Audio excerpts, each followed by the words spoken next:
আমার মেয়ে রাত্রে কত সুন্দর সুন্দর স্বপ্ন দেয়াইছে আমারে। মা গো, তুমি মন খারাপ করে বই রইছো কে? তুমি মন খারাপ করো না, আমি বড় হইয়া ডাক্তার ইঞ্জিনিয়ার হইয়া তোমারে চাকরি কইরা খাওয়ামু গো মা। ওই দুনিয়ার সব সুখাই না মা, আমি তোমারে দিমু গো, তুমি মন খারাপ কইরো না গো।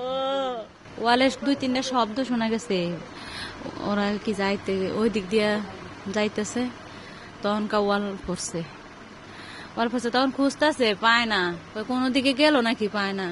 পরে আমি তো বের হয়ে বাচ্চারা খাওয়াইতেছি, রেখে যাইতে পারতেছি না। পরে আমি ওর আব্বুরে বলতেছি, তুমি যাও একটু দেখো গা তো, ওই কই, ওই তো মনে হয় গেটের বাইরেছে নাকি। ওরা ওর আব্বু গেছে ওই দিকে খুঁজতেছে।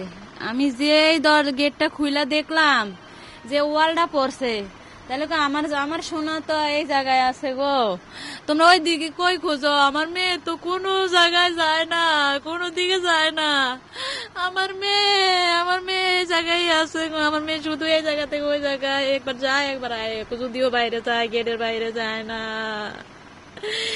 আমার মেয়ে কোনো জায়গায় যায় না, আমার মেয়ে জায়গায় আছে, জায়গায় খোরো তোমরা দেও, এই জায়গায় আছে। তারপরে উড়াইয়া আমি এক নজর দেখছি, আমার মেয়েরে নিয়ে গেছে। ওনাদেরকে বলা হয়েছে, ওনারা বলছে কি, এখন তো আমরা মাত্র ফাইলিং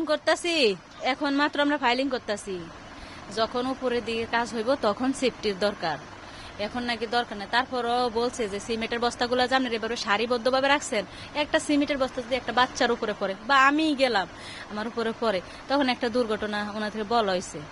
ওনারা বলছে যে সরাইবো, আমরা কাজ করে ফেলতেছি, একবার যেহেতু রাখছে পরবর্তীতে আর রাখবো না।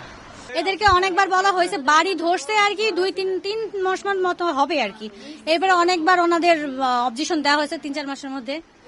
তারপর ওই যে পাইলিং যখন করছে তখন তো এই পুরো বাড়ি কাঁপছে, এই বাড়ি ওই পাশের দোতলা বাড়ি, তখনও বলা হয়েছে যে এটা এরকম না, আপনারা কি করেন, বলছে ওনারা দেখবে।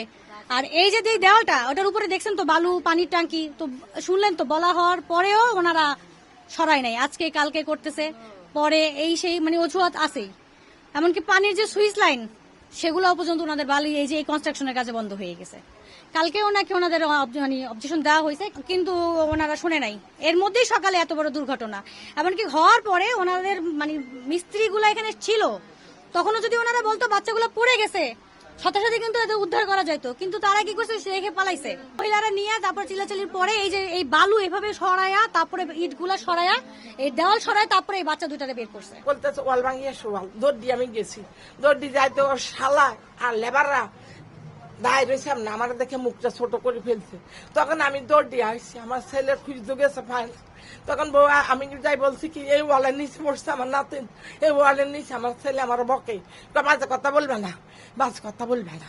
তখন আমি অজ্ঞান আমার মেয়ের নাতিরে ডাক দিছি, তোরা উঠিস না, আসামনি নাই, আসামনি ওয়ালের তলে।